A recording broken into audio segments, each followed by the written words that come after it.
Hello guys, in this video I'm going to show you how to share your Snapcode in the Snapchat app. First we have to open up the Snapchat app. Here it opens up in the camera. From here we just have to go into the profile menu and then tap on the QR code here like this, and then if we tap on share Snapcode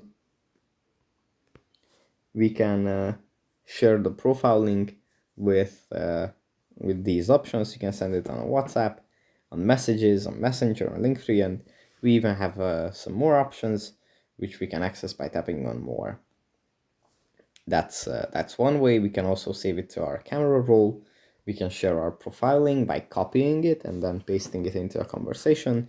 We can send our username to someone from our friends list, and we can also change the selfie that is present here. So yeah, that's pretty much it for this video. Hope it was helpful for you guys, and I'll see you in the next one.